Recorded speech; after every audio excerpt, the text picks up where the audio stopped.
जूही तुम? उस दिन हम सब ने जिंदा बचने के लिए संग की बलि चढ़ाने की कोशिश की। आज वही 5 लोग उस हादसे से जिंदा बचने के बाद एक साथ हैं। ये सच में तुम ही हो? तुम तो बिल्कुल बदल गए हो। ओह, क्या बात है, लगता है इस ग्रुप के साथ एक लड़की भी चलेगी। कैसी हो जाने मन, तुम्हारा और इसका आपस में टाका भिड़ा है क्या? ये मिशन कोई मजाक नहीं है। अब सारे हंटर्स यहाँ आकर इकट्ठा हो जाएं। कैदी उन हंटर्स की कमी पूरी करेंगे जो आज हमारे साथ यहाँ नहीं है। देखिए, ये हंटर्स जो सजा काट रहे हैं, ये उसे कम करवाने यहाँ आए हैं और इनसे किसी को कोई खतरा नहीं। पता नहीं अब क्या होगा। जूही तुम्हें शायद यहीं रहना चाहिए। और तुम्हारा क्या जिन्वो? मैं वहाँ जाऊँगा। फिर तो मैं भी तुम्हारे साथ जरूर जाऊंगी। कि तुम अब भी एक मुजरिम हो। अगर कोई चालाकी की तो जानते हो ना नतीजा क्या होगा। वैसे आज की इस रेड की कमान कौन संभाल रहा है? बुरा ना मानो तो इस रेड की कमान मैं संभाल। हाँ बिल्कुल, क्यों नहीं। मैं जानता हूँ उस दिन मेरी वजह से 7 लोग मारे, वहाँ से 6 लोग सिर्फ तुम्हारी वजह से बचे। हम सब तुम्हारे शुक्रगुजार हैं। इसकी कोई जरूरत नहीं है। ठीक है मिस्टर च्यूल सॉन्ग, मीटिंग यहीं खत्म करते हैं। मेरे साथियों, तैयार हो जाओ। शायद इनकी मौत इन्हें यहाँ खींच लाई है। पता नहीं इन सब में से असली दानव कौन सा है। फिलहाल खतरा टल चुका है। देखकर लगता है तुम काफी ताकतवर हो चुके हो जिन्वू। सच कहूँ तो मुझे यकीन नहीं हो रहा। इस बार तो तुम्हें एक खरोच तक नहीं आई जिन्वू। इसने तो इन दानवों को ऐसे मारा जैसे इसके लिए इनको मारना कोई बड़ी बात ही ना हो। देखो आगे 3 रास्ते हैं। क्यों ना हम सब 3 टीम्स बना ले। हाँ, तुम बिल्कुल सही कह रहे हो। अगर तुम्हें दानव बॉस का अड्डा मिल जाए तो हमें आगाह कर देना। मेरी इंद्रियों की ताकत बढ़ने से मैं ये कह सकता हूँ कि बॉस का अड्डा इसी तरफ है। मिस्टर चिलसोंग, हमें बाईं गुफा में ही जाना चाहिए। चलो अच्छा है, यहाँ तो सिर्फ गॉब्लिन्स ही हैं। मैंने सोच लिया है, इस रेड के बाद मैं जिन्वू से अपने गुनाह की माफी मांगूंगा। मैं आज भी उसे नहीं भूल पाया, लेकिन सच तो यही है कि हमने अपने साथी को धोखा दिया। क्या वो हमें माफ कर पाएगा? चाहे वो हमें माफ करे या ना करे, पर हमें कोशिश करनी चाहिए। ये क्या मजाक है? गॉब्लिन्स से लड़ने में कोई मजा नहीं। मुझे और गॉब्लिन्स ला कर दो। अगर यहाँ किसी इंसान से लड़ना पड़ता तो क्या तुम उसे भी मार देते? 3 लोगों ने मिलकर मेरी मासूम सी बेटी की इज्जत लूट ली, जिसके बाद उसने खुदकुशी कर ली। इसी गम के चलते मेरी पत्नी अब हॉस्पिटल में है। और इतना ही नहीं, क्योंकि वो सभी हंटर्स हैं, इसलिए जेल में होते हुए भी उन्हें रेड करने का मौका दिया जा रहा है ताकि उनकी सजा कम हो सके। ये 300 करोड़ रुपए, और मैं चाहता हूँ उन तीनों दरिंदों को उनके किए की सजा मिले। प्लीज मेरी मदद करो। यहाँ से निकलने के बाद मैं इंस्पेक्टर से कहूंगा कि तुम पर सैकड़ों गॉब्लिन्स ने हमला किया और तुम तीनों मारे गए। लो, पहुंच गए शायद। मेरी मदद करो। तुम आखिर ये कर क्या रहे हो? ओह, अच्छा, मतलब ये दोनों रास्ते एक ही जगह मिलते हैं। बचाओ मुझे। लगता है प्लान थोड़ा चेंज करना पड़ेगा। अंगतैशिक अपने इंस्पेक्टर बॉस के साथ मुझसे मिलने हॉस्पिटल आया था। उम्मीद करता हूँ उसे ये बात याद ना हो। ये सब कैसे हुआ? मिस्टर कंग,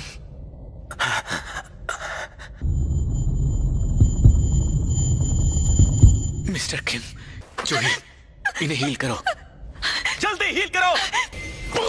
मिस्टर किम, ये किसी मायावी दानव का काम नहीं। इतने सारे निशान हो ना हो, ये जरूर किसी दरिंदे का काम है। हाँ, नहीं, रहने दो। तुम्हें चाहे जो हो जाए जिंदा रहना ही होगा। मुझे माफ कर दो, मैं सच में बहुत शर्मिंदा हूँ। मैं तुमसे मिलकर अपने किए की माफी मांगना चाहता था। मुझे माफ कर देना।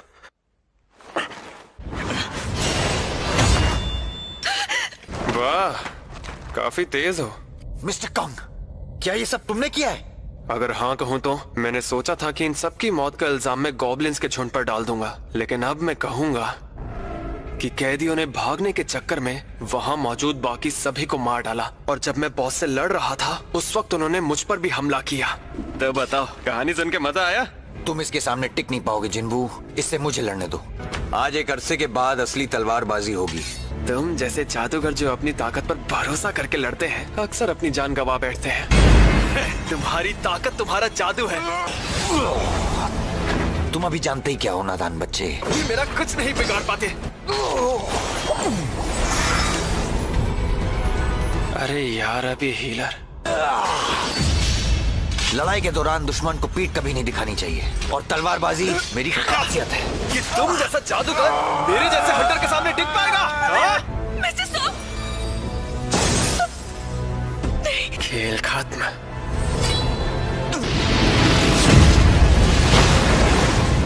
मानना पड़ेगा, प्लान अच्छा था पर इतना भी अच्छा नहीं। विदा, तुम फिर आ गए। आखिर हो कौन तुम? जिन्हू संग, तुमने ये आखिर किया कैसे? मैं जानता हूँ ई रैंक हंटर होते हुए भी इस तरह के वार को रोका जा सकता है, पर क्या तुम अपनी काबिलियत छिपा रहे हो? सिर्फ एक ही वजह हो सकती है, शक्तियों का दोबारा जागना। क्या सच में जिन्हू संग? शक्ति दोबारा जागना? ये जरूर उस प्राचीन तहखाने के बाद हुआ होगा। वही डरपोक ई रैंक हंटर है, पर इसे देखकर लग नहीं रहा कि वही इंसान है। तुमने उन्हें क्यों मारा बताओगे? तुम्हारा मतलब उन 3 दरिंदों को? उन्होंने एक लड़की का रेप किया था। मैं मिस्टर किम और कंग की बात कर रहा हूँ। तुमने न सिर्फ उन्हें तड़पाया बल्कि उनके साथ खिलवाड़ किया। तुम इंसाफ के रखवाले नहीं, हैवान हो। तुम किसी की मदद नहीं कर रहे थे। मैं तुम्हारी मदद करने के लिए तैयार हूँ, लेकिन किसी रहम के चलते नहीं। जानते हो मैं फिर भी चंद पैसों के लिए हंटर्स एसोसिएशन में काम क्यों करता हूँ? क्योंकि मुझे दानवों से ज्यादा इंसानों को तड़पा तड़पा कर मारने में मजा आता है। यहाँ हूँ मैं। ये बहुत ज्यादा तेज है। ये उस जिन्हू जैसा बिल्कुल नहीं जिसे मैं जानता था। ये बहुत ताकतवर है। हम दोनों की बनावट और काबिलियत भी एक जैसी है। मानना पड़ेगा, तुझ में दम तो बहुत है। देखो तुमने क्या किया। सिस्टम को इस बात की खबर लग चुकी है। सिस्टम ने मुझे तुम्हें मारने की एक और वजह दे दी है। इस पर वार करने का यही सही मौका है। ये तो और भी तेज हो गया। रुक, अब एक चीज मैं भी तुझे दिखाता हूँ। गायब हो गया। ये एक ऐसी माया है जिससे मेरी नजर, आवाज और खुशबू तक को छिपाया जा सकता है। वो इसलिए क्योंकि जिसने भी मुझे इस माया को इस्तेमाल करते देखा वो जिंदा ही नहीं बचा। Full recovery. ये हील कैसे हो गया? मैंने आज तक किसी हंटर योद्धा को खुद से हील होते नहीं देखा। तुझ जैसे दरिंदे को मारने के लिए मुझे गुस्सा होने की भी जरूरत नहीं है। लगता है तू भी मेरी तरह ही है। अब तो तुझे मारने में और मजा आएगा। अब समझा, इसकी लंबाई के अलावा बहुत कुछ बदल चुका है। कहीं ये मेरी खून की प्यास से तो मुझे ट्रैक नहीं कर रहा। ये क्या?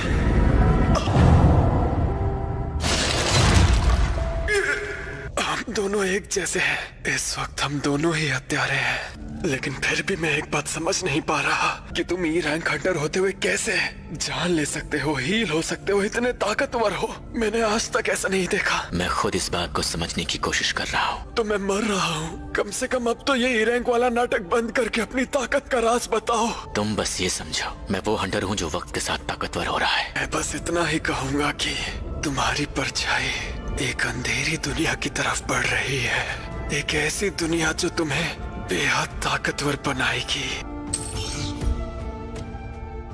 जितना ताकतवर होता जा रहा हूँ, मैं उतना ही ज्यादा अपने आप को खोता भी जा रहा हूँ। तुम्हारा बहुत बहुत शुक्रिया। तुमने सच में कर दिखाया जिन्हू, और सच कहूँ तो आज तुम्हारी वजह से हम जिंदा हैं। अब आप दोनों तहखाने से बाहर चले जाइए, बाकी सब मैं संभाल लूंगा। क्या तुम कर भी सकते हो? हम दोनों बाहर इंतजार करते हैं। यकीन नहीं होता इतने वक्त से कंग छिप कर ये सारे खून कर रहा था। ये तो वही ई रैंक वाला हंटर है ना? तुमसे मिलकर खुशी हुई। मेरे आदमी की वजह से जो कुछ भी हुआ मैं उसके लिए शर्मिंदा हूँ। तुम में से वो कौन है जिसने कंग को मारा? लगता है मेरा राज अब खुल ही जाएगा। अब मुझे जिन्हों के साथ वो डील तोड़नी पड़ेगी। मिस्टर कंग को मौत के घाट मैंने उतारा। सी है मेरी रैंक। मैंने ये काम अपनी दोस्त के साथ मिलकर किया। तो आपने ये काम एक हीलर के साथ मिलकर किया है। खैर जो भी हुआ, फिलहाल मुझे इस हादसे के बारे में एक रिपोर्ट लिखनी है। अच्छा, मैंने कुछ अंदर ज्यादा तो नहीं कह दिया ना? लगता है अपनी ताकत को छिपाए रखने के पीछे जरूर तुम्हारी कोई वजह रही होगी। तुमने मेरी जान बचाई और मैंने तुम्हारी। हिसाब बराबर हुआ। 3 घंटे बाद कंग को पैसे देने वाले आदमी ने खुद को कानून के हवाले कर दिया। सुनो जिन्हू, हाँ? क्या तुम्हें ये याद है? जिन्हू, तुम बिल्कुल बदल गए हो और एक मैं हूँ जिसमें कोई बदलाव नहीं आया। मुझे लगता है एक शिकारी होने के नाते शायद मैं कुछ ज्यादा ही डरपोक हूँ। मुझे ए या बी रैंक की रेंज में जाना चाहिए था, लेकिन पता है मैंने जानबूझकर डी और ई रैंक को चुना था ताकि मैं तुमसे मिल सकूं जिन्हू संग। शुरुआत में तुम्हें बार बार चोट खाते देखकर मैं बहुत परेशान हो जाती थी। मैंने तुम्हें हमेशा हालातों से लड़ते देखा है, पर तुमने कभी हार नहीं मानी। याद है हमने बाहर डिनर का प्लान बनाया था? इसे तुम ही रखो। मैंने तय कर लिया है कि अब से मैं ये काम नहीं करूंगी। मैं वापस जा रही हूँ जिन्हू। ठीक है। यकीन ही नहीं होता कि तुम जैसा एक ई रैंक हंटर तैशिक कंग को हरा सकता है। अगर ज्यादा दिन जिंदा रहना चाहते हो तो संभल कर रहना। वो हादसा याद है ना जहाँ डोंगसुक और उसकी टीम मारी गई थी, जहाँ सिर्फ तुम 2 डी रैंक हंटर्स ही जिंदा बचे थे। डोंगसुक का छोटा भाई तुम दोनों को कभी भी निशाना बना सकता है। आपका मतलब डोंगसुक, वो इस रैंक हंटर, मुझे मारना चाहता है? हाँ, वो तो बस अपने बड़े भाई की मौत का बदला तुम दोनों को जान से मार कर लेना चाहता है। एस रैंक हंटर्स इतने शक्तिशाली हैं कि अगर वो चाहें तो इस समाज को बर्बाद भी कर सकते हैं। इसलिए अपना ध्यान रखना, और हाँ, हो सके तो इस शहर को छोड़कर ऐसी जगह चले जाओ जहाँ एस रैंक हंटर्स ना पहुँच सकें। अच्छा सुनो जिन्हो, ये सब लोग आखिर हैं कौन? ये है हमारी स्ट्राइक टीम। मतलब घायल और शराबियों का झुंड है। हमें सी रैंक गेट में रेड करने के लिए कम से कम 8 लोग चाहिए। तहखाने में सिर्फ मैं और जिन्हो ही जाने वाले हैं। और क्या हमें सिर्फ बाहर खड़े रहने के लिए 30 लाख मिलेंगे? तुम्हें हर रेड के 30 लाख मिलेंगे। बोलो कहीं तुम्हें ऐसी डील मिलेगी क्या? लेकिन इस बारे में किसी को बता नहीं सकते। ये स्टेल्थ रून स्टोन, इसे इस्तेमाल करने का वक्त आ चुका है। वाह, लगता है काम बन गया। चलो मैं तैयार हूँ। तुमने ये क्या पहन रखा है? मैं तुम्हें मायूस नहीं करना चाहता, पर तुम इसे तुरंत उतार दो। तो चलो अब चलते हैं। तुम्हारे सर पर अभी भी कुछ लगा हुआ है। कम से कम हेलमेट तो ले जाने दो। अब चलो। चलो। डी और ई रैंक के हंटर अकेले ही एक सी रैंक रेड करने चले हैं। ये भाग कर आए हैं। वो देखो, गेट बंद हो रहा है। हैरानी की बात है, इन्होंने सच में बॉस को हरा दिया। अगला गेट कहाँ है? चलो चलते हैं, हमें 3 अलग जगहों पर जाना है। यार ये दोनों तो, आखिर ये दोनों है कौन? बॉस, माइनिंग का काम हो गया।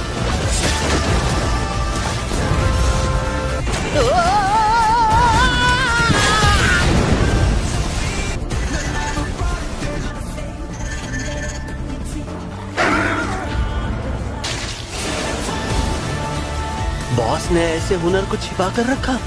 बॉस तो और भी ज्यादा ताकतवर हो गए हैं। इस हुनर को पाना आसान तो नहीं था, लेकिन ये बेहद काम का है। दुश्मनों को दिखे बगैर लड़ना वाकई असरदार होता है। मेरा भागने का लेवल भी बढ़ चुका है। इसके अलावा नया हुनर जैसे खंजर चलाने की तकनीक और घातक हमला दोनों ही काफी काम के लगते हैं। हमारा काम स्टोन्स इकट्ठा करते ही हो जाएगा। आप थोड़ा आराम कर लीजिए तब तक। अब से मुझे अपनी अक्लमंदी के हुनर पर भी काम करना होगा। फिलहाल चीजें बेहतर हैं, तो क्या मुझे दानव के किले की तरफ बढ़ना चाहिए? नहीं, फिलहाल मेरी काबिलियत बी और ए रैंक के बीच में ही कहीं पर है। तो क्या उस दानव से लड़ने के लिए इतना काफी होगा? मैनेजर संगमिन, आपको इसे देखना चाहिए। क्या हुआ, दिखाओ। ये लीजिए। 150 मिलियन? कोई सी रैंक गेट्स के राइट्स लेने के लिए 150 मिलियन खर्च करने के लिए तैयार है। और उनका लीडर है जिन्हो। ये नाम तो इससे पहले मैंने कभी नहीं सुना। जिन्वू संग ई रैंक। रुको, मुझे याद है ये जिन्वू संग का नाम मैंने प्राचीन तहखाने के उस हादसे में कहीं सुना था। हो ना हो, कुछ तो बात जरूर है। माफ करना, हमें देर हो गई। अच्छा तो चलो चलते हैं। सर, आपको यकीन है जिन्वू संग की शक्तियाँ दोबारा जागी हैं? जिन्वू 3 बड़े हादसों से गुजरने के बावजूद सही सलामत लौट आया। हर हादसे में बहुत से लोग मारे गए, लेकिन वो हर बार जिंदा बचा। ऐसा तभी हो सकता है जब उसकी शक्तियाँ दोबारा जाग। ये क्या है? ऐसा लग रहा है जैसे यहाँ पिकनिक चल रही है। इस एरिया में किसी को भी जाने की इजाजत नहीं है। हमने हंटर्स को देखा तो जल्दबाजी में हम दोनों यहाँ आ गए। हंटर संग? जरूर वो इन्हें यहाँ छोड़कर अकेले ही तहखाने में गया होगा। कैप्टन वापस आ चुके हैं। सब लोग चलने के लिए तैयार हो जाओ। याद आया, कल मुझे एक काम है, मुझे छुट्टी चाहिए। जैसा आप कहें।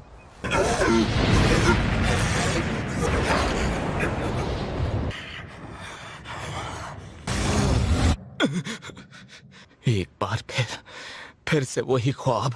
अब वक्त आ चुका है। इस तरह से अचानक आने के लिए माफी चाहूंगा हंटर संग। से मिलकर खुशी हुई। मैं आन सांग मिन हूँ, व्हाइट टाइगर गिल्ड की 2nd एडमिनिस्ट्रेशन टीम का मैनेजर। मुझे यकीन है आप ये बात तो जरूर जानते ही होंगे कि हमारी व्हाइट टाइगर गिल्ड इस देश की सबसे बेहतरीन गिल्ड में से एक। अगर आप हमारे साथ आते हैं तो हम आपको उस कीमत से 2 गुनी कीमत देंगे जो यूजिन कंस्ट्रक्शन आपको दे रहा है। उसके अलावा भी अगर आपकी कोई शर्तें हैं तो वो हमें पूरी करने में बहुत खुशी होगी। मुझे यकीन है ये हाँ क्या ही देगा। व्हाइट टाइगर गिल्ड के हेडक्वार्टर की कीमत लगभग कितनी होगी? वो शायद यही कुछ 5000 करोड़ के आसपास। तो तुम बदले में मुझे ये पूरी कंपनी देने वाले हो? वैसे मैं जानना चाहता था कि तुम्हें मेरे बारे में आखिर बताया किसने? कहीं तुम मेरी जासूसी तो नहीं कर रहे थे? ये तो गायब रहकर हमला करने की कला है। बिना इजाजत के आपके बारे में पता करने के लिए मैं माफी चाहूंगा, लेकिन यकीन मानिए इसके पीछे कोई बुरा इरादा नहीं था। पीछे मत मुड़ना, मुझे जानना है कि तुम्हारे अलावा मेरे बारे में और कौन कौन जानता है। फिलहाल सिर्फ मैं और मेरा एक असिस्टेंट ही जानते हैं।